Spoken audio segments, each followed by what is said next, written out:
There's another interest rate is called the federal funds rate. It is the interest rate the commercial banks charge their peer commercial banks for the overnight loans to meet their required reserve. So for this particular interest rate, the Federal Reserve do not have direct control on that because it's happening. It takes place among the commercial banks in between the commercial banks, not dealt by the Federal Reserve. But the Federal Reserve also want to have a grip about the federal funds rate. They also want to control this rate. So how to do that? Here I'm not talking about the detail. I do not want to go in depth about this, but I like to give you the intuition for everything. Remember that the federal funds rate exists because the commercial banks want to borrow from their peers to meet the required reserve by the Federal Reserve. So they do not have enough money in their reserve account with the Fed. Okay, so Federal Reserve simply can just do an operation called open market operation. Remember previously we said, they have all type of ways to lend money to the commercial banks. So instead of pushing the commercial banks borrow from their peer commercial banks, or encourage them to borrow from peer banks, they simply can manipulate the amount of money is out of there by open market operations. Okay, so imagine this is a demand for the loans from their peer banks, and this is the supply. And the interest rate over here is called the federal funds rate. Okay, if the commercial banks have enough money in their hand because the Federal Reserve borrow securities from them by giving money to them so they have more money, then demand for the loans from their peers will decrease. So the federal funds rate will decrease.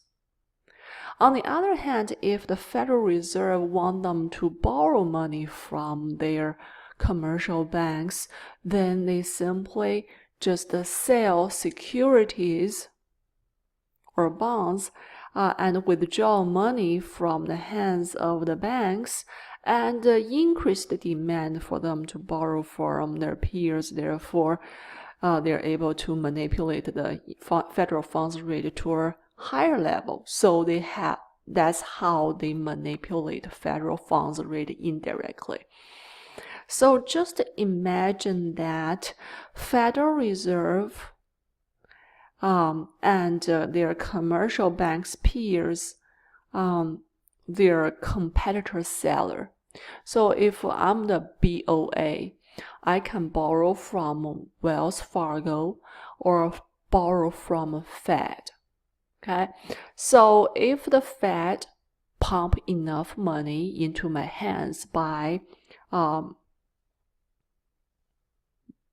buying or purchasing securities from me, so I give Fed security and the Fed give me money, so I have more money, so I have less demand to borrow money from my peer like Wells Fargo. If the Fed say, I want the money back, how I get my money back? I sell you securities. So I purchase securities from the Fed. In return, I give them money. So I have less money in hand. So I'm more likely to borrow from my peers whenever I'm short on the reserve. So that's how they manipulate the federal funds rate indirectly. That's the intuition behind it. And actually, Federal Reserve have a grip on all type of interest rate. Okay, they define discount rate for sure, and they can manipulate funds rate. And the funds rate indirectly influence the prime interest rate. What's the prime interest rate? Interest rate we're charged or we're getting as public, individual consumers or business people. So remember, we have a Federal Reserve up there, we have commercial banks in the second tier, and we have the public at the bottom. Federal Reserve charge the commercial banks discount rate. Commercial banks charge each other federal funds rate. And all of those going to be passed on to final consumers. If the commercial banks are charged with lower interest rate, they will charge consumers lower interest rate to pass this part of a saving or benefit on to final consumers because they can keep up enough profit with lower interest rate. So, and whenever they are charged a higher price, they will pass on to this higher interest rate onto final consumers. So we can see prime interest rate follow the same pattern with a federal funds rate, also follow the discount rate. So by doing so, Federal Reserve have a strong grip of all type of interest rate out there in this country. So again, why is that? Why do the Federal Reserve care about interest rate so much? We will have that type of review in a second. But let me give you a little tip. Okay, so how do the let's say, how do they carry out this monetary policy? So we know that they want to manipulate the interest rate, but to what level? Should it be 2%? Should it be 3%? Should it be 0%? What is the goal? What is the standard out there? Well, it depends. Depends on two things. There's interest rate and there's inflation rate and there's GDP. Okay, so there's a thing called the Taylor's rules. It's not that Federal Reserve are doing this based upon the Taylor rule. The economist Taylor summarized what the Federal Reserve has been doing with this Taylor rule. So by just observing their behavior along this year, Federal Reserve will never tell you what they're going to do. They want to keep it confidential so that making the monetary policy effective. But by observing their behavior, economist Taylor summarized their behavior as opposed to Federal Reserve follow this Taylor rule to carry out policies. This the other way around.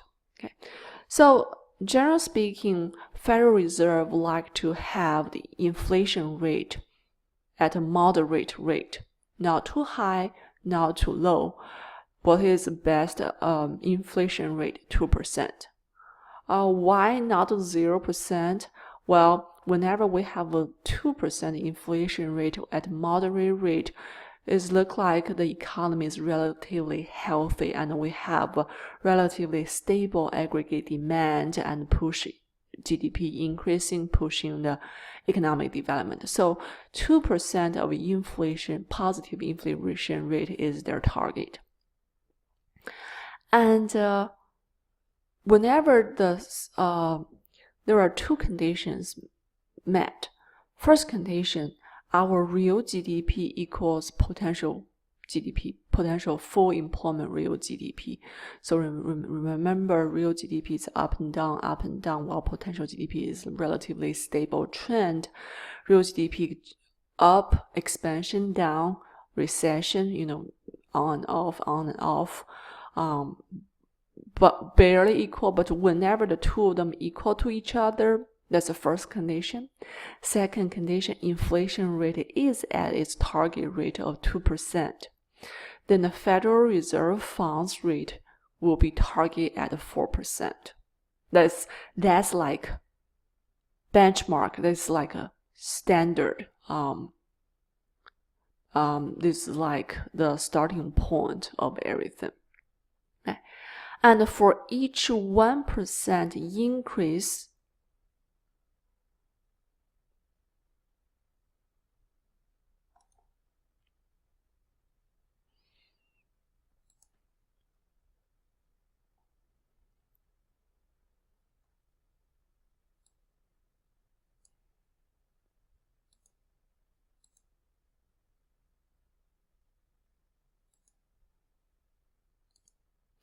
for each 1% increase in real GDP, for example,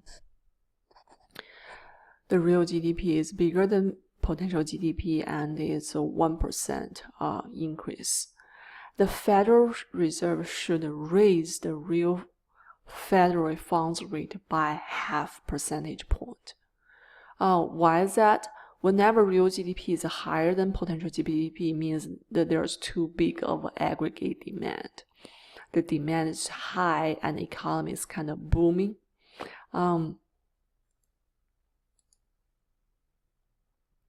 Something like the demand curve shift right-hand side and push GDP to a higher level. They want to cool the economy down by increasing the interest rate. So discourage people from purchasing those durable goods, finance those durable goods, discourage those business investment by half percentage point. And for each 1% increase in inflation rate above 2% target rate, for example, 3%. 3% minus 2 is 1%. The Federal should raise the real federal funds by half percentage point. Well, inflation means, higher price, also driven by higher price, also driven by higher demand. So it's a sign of economic boom or expansion. So they want to increase the Federal Reserve Fund so that it cool the economy down. And this item 2 and 3 are we do addition. What's that mean?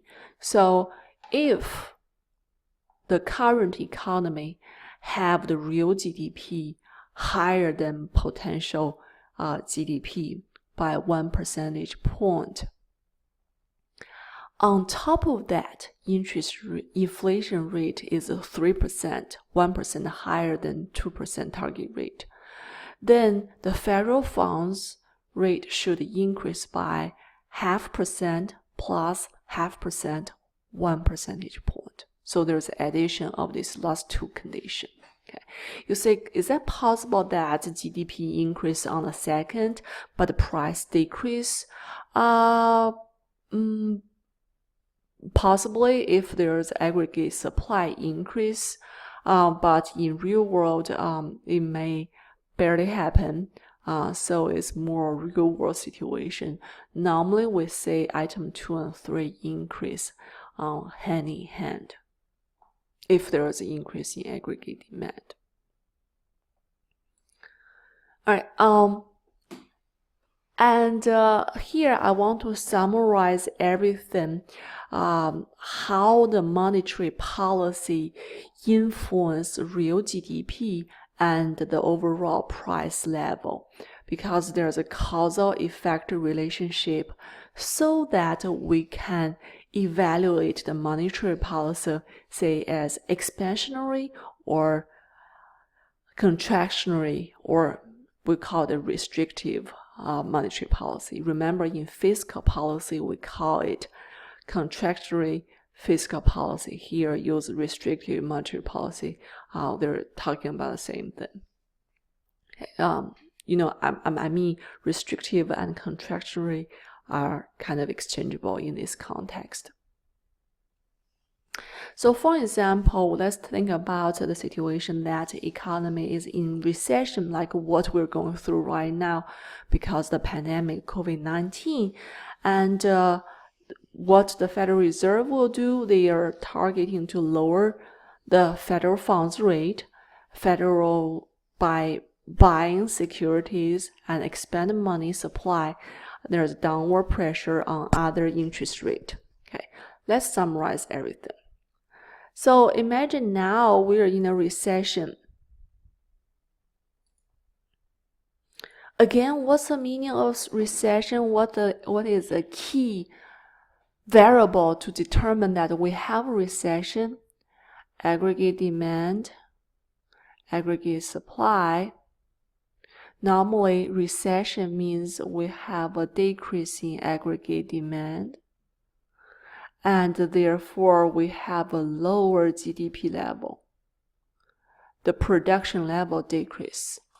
Production level decrease means people are likely to lay off people or fire people because we do not need so much of labor to produce to keep up the original output level. So the signal or the variables we say phenomenon is higher unemployment, and we're in a recession, and lower GDP.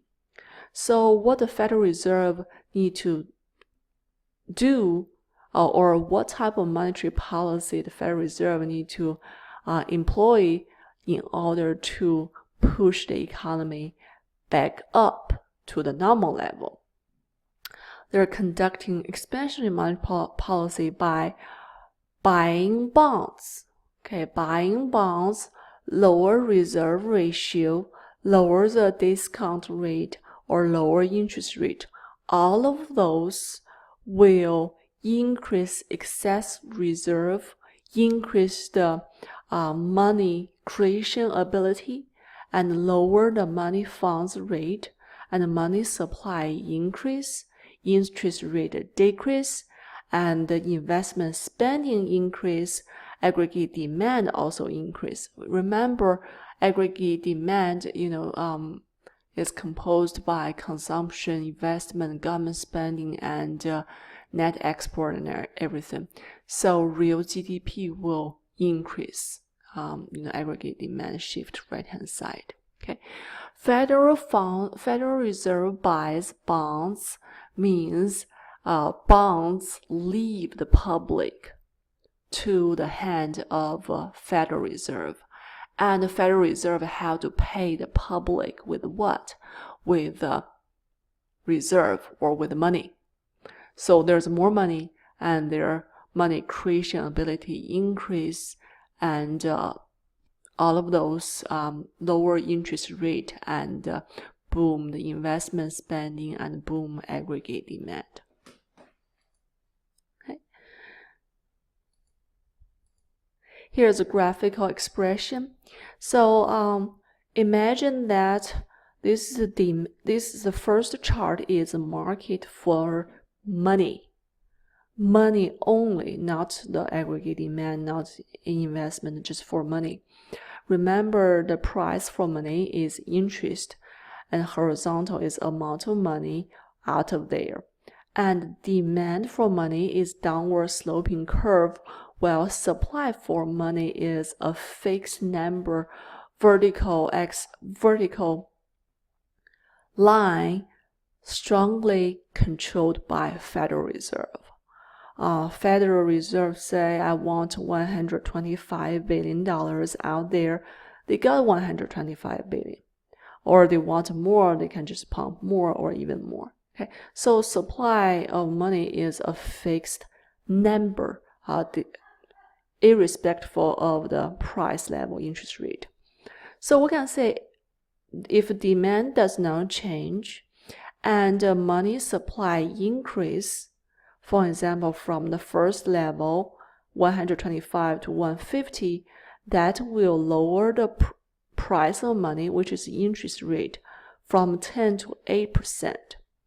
And if we keep increasing the money supply, we'll drive the interest rate to a lower level.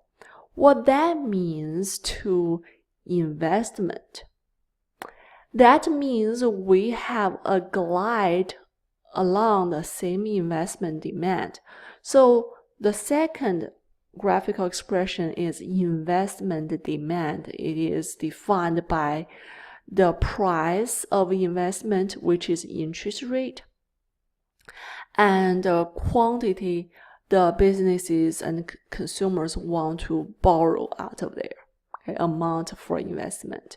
So as the money market define interest rate by the manipulation of Federal Reserve, whenever the Federal Reserve define the interest rate at 10, we can say at such a high price of loans, high cost of loan, the businesses only want to borrow $15 billion.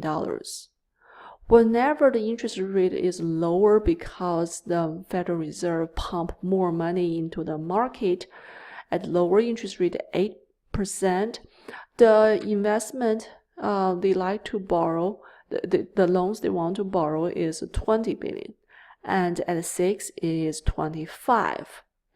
And remember,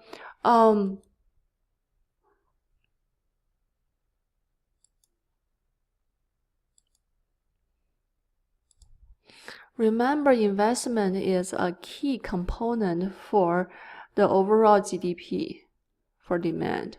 Okay, we say we need private consumption, we have a growth, domestic private investment, we have government spending, and we have the demand from foreigners.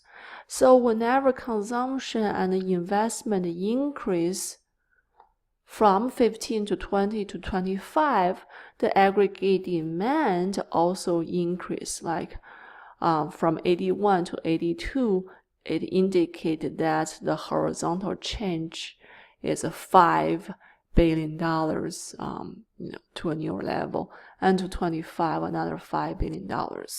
So that is how, by increasing money supply, the Federal Reserve managed to push aggregate demand to a newer level and therefore increase GDP. Increased GDP means more people are demanding as labor for production, therefore lower the unemployment rate. Okay, so that's why we call it expansionary monetary policy, to push the GDP to a higher level. Okay, so we can say this is how it changed to this new level. And on this slide, we just is continuation of a previous one. We just copied the last graphical expression C over here. And for graphical expression D, the chart D, the economy at the point A has an inflationary output gap because it is produced above potential level. So we can say it's kind of overdoing in this situation. We're meant to be on point QF, point B, but it's doing too much. And on the other hand, so if we have this too much of overheating economy, the Federal Reserve need to adopt restrictive monetary policy or contractionary monetary policy to decrease the inflation, to cool down the economy, and by increasing the federal funds rate, by decrease the money supply and increase other interest rate. So the whole chain of operation will be, we have overheating economy, like in point A. Point A has a bigger Q3 GDP than full employment real GDP, QF. So we have a Q3 minus QF inflationary GDP gap. And we can say this overheating, we have a higher price level at P3. So we have inflation. how to cool the economy down, to bring inflation down, Federal Reserve will sell bonds to whom? To commercial banks, to public. Whenever they sell bonds, so Federal Reserve gave me commercial banks bonds, securities. How do I pay them? Money, or decrease the reserve account with them. So I have less reserve in my hand. So decrease my money creation ability. Therefore, money supply decrease, and all the interest rate increase, and increase the costs for investment or loans. So investment spending decrease, aggregate demand decrease, and the inflation declines. So that's the opposite of what we've been through. But there's an issue. Whenever we're going down, for example, we're going from AD3 at investment $25 billion to AD4, whenever investment is 22.5, remember a thing called price downward rigidity. Okay, we can go up, the price can go up, but cannot go down. So price is stuck at P3. So we do not need to go back to AD2, which is 20. We just go in somewhere in between AD4, because at P3 on AD4, we can be back to our initial full employment real GDP. Okay, as opposed to we're at point B over here, as opposed to initial P2 and QF. Okay, we're at P3 QF. Just like what we had in fiscal policy, we have a price downward rigidity. There are several advantages of monetary policy over fiscal policy. Normally, fiscal policy is a bit of a slow. Take forever for them to revise the tax rate and the government spending. But for monetary policy, thanks for open market operation, they can adjust this like a daily basis. So they are faster and more flexible. The Federal Reserve keep a close eye on the money out of there. And it is independent from the political pressure, because I said, remember the board for this whole, Federal Reserve Committee and everything. They have a time period of 14 years being in their office, irrelevant of who is the president. They do not care. They're not influenced by the presidential race. On the other hand, fiscal policy is heavily influenced by presidential race. President tends to keep it high, or current leader keep everything nice, by the positive the fiscal policy to make sure they're getting enough votes and everything. Okay, but the monetary policy is independent of that, generally speaking. And so monetary policy is more subtle and delicate than fiscal policy. But there's a problem of that. There's a lot of problem. It's because of subprime crisis, because of the bad recession. Federal Reserve is kind of like running out of ideas, because it was so bad. They have to keep pushing the interest rate down to almost zero, like what they're doing right now. So what else they could do? Negative interest rate. So they're kind of out of idea. So they have been pretty innovative or creative because of those finance crises.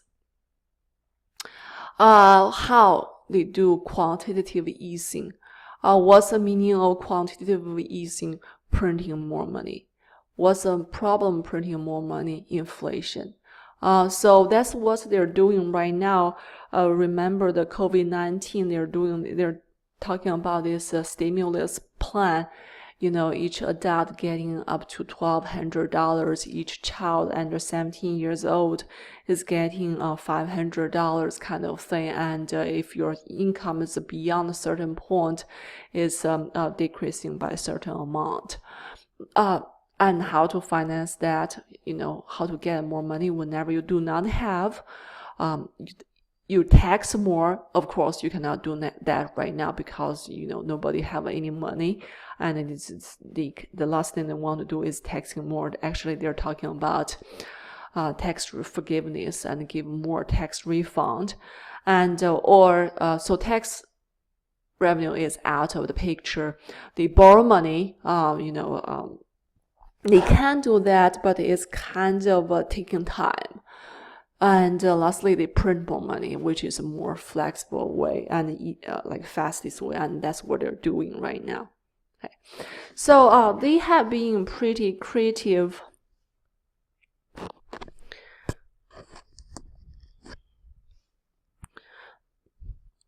And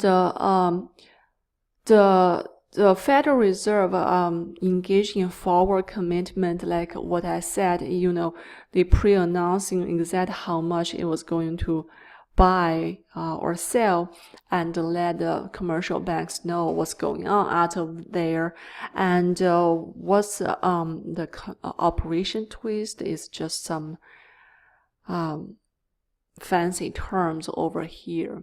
Some buzzword. I'm not going to make you to, remember all of those, but it's just like there's a maturity extension program as Operation Twist. It was introduced in September 2011. This program was designed to reduce long-term interest rate. So generally speaking, long-term it's more about the bonds. Remember we said, for most of those bonds, there's like 10 years of mature period. The shortest one will be 24 months or 10 years, 30 years. And they want to make it longer so that they have a better grip about interest rate in the long run. So that influence consumers' decision whenever they purchase those type of finance products. And of course, every policy have a problem called the lag. Okay, it takes you forever to recognize there's problem like a COVID-19. Start from January, WHO report there's a case in China until United States got this community transmission in March, couple months before they recognize this is serious. And it takes them a while to be proactive in carrying out the policies. So what they're doing about the stimulus plan, they've been talking about this for a while. They're kind of fast on responding on that, being proactive in being responsive on that. But it takes a while for them to figure out the budget, and it takes them a while to mail the check into the hands of Americans. And there's cyclical asymmetry. What's that mean? Generally speaking, monetary policy is more effective whenever there's an overheating problem, which means it's very effective to cool the economy down. So previously, by the end of last year, actually by the middle of last year, we know that Federal Reserve been increasing their interest rate for 3 times. People complain about that, so it's going to hurt the economy by discouraging the demand. Actually, they're doing the right thing.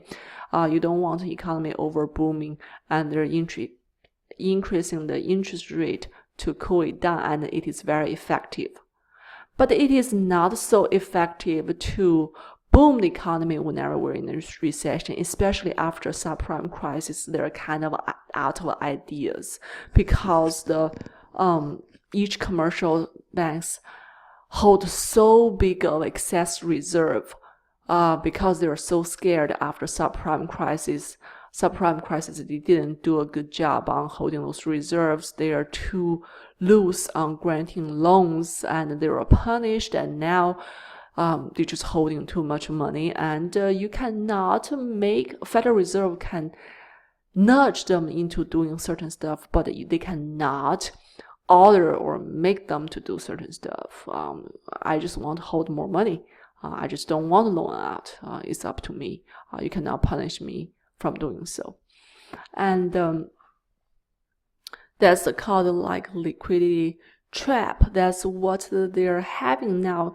Remember that they're talking about those small business will get free loans from the banks. You just go to the bank and tell your situation, and the banks should give you the corresponding amount of loan and with a zero interest, such like that. But a lot of banks refuse to do that if the owner, the business people, small business do not have their history of doing business with them. So for example, I never used Wells Fargo.